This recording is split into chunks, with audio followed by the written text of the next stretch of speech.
return welcome United States Senator Ron Johnson of Wisconsin to our program. Ron, let's get to it. There's so much going on. You have that explosion last night. We're taking, in essence, taxi rides to the International Space Station with the Russians.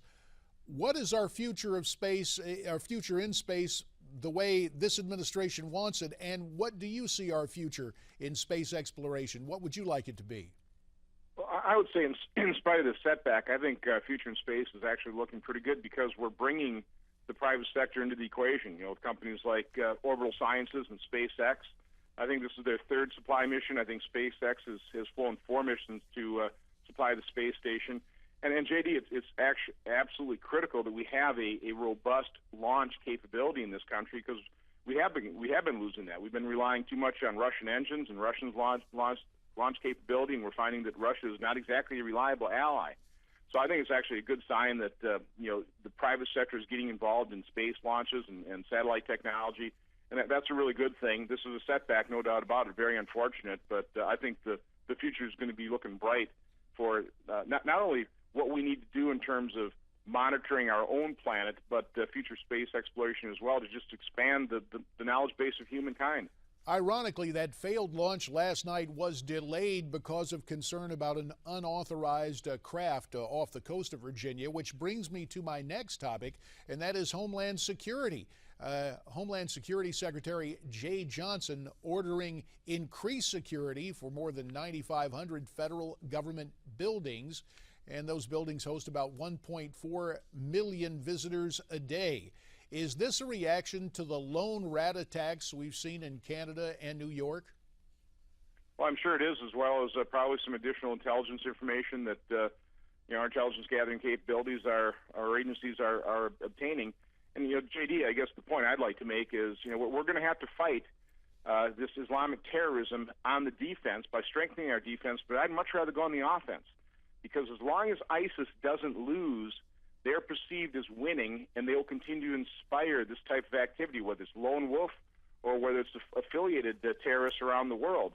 So, I agree with President Obama's goal of degrading and ultimately destroying ISIS, but we're not doing it in a robust enough fashion. I really want to go on a very robust offense and start rolling back ISIS so they stop inspiring this type of activity. Ron, to your knowledge, was there a specific threat that led to the heightened security?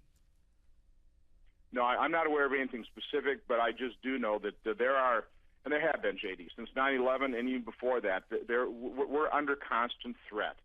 And this keeps all of us awake at night, in government and in these agencies. And you know the difficulty of the task. I mean, we've got to be successful 100% of the time, and they've got to just be successful a fraction of the time. So that's why I don't want to be on defense. We're going to have to be on defense, but I want to go on offense because I want to get this threat over with, at least in my lifetime. Understandable, I think a laudable goal that many of us share. Secretary of State John Kerry was in Ottawa yesterday for bilateral meetings. He said the U.S. and Canada would be working closely to make sure that future attacks can be prevented. Ron, let's listen to what Secretary Kerry had to say.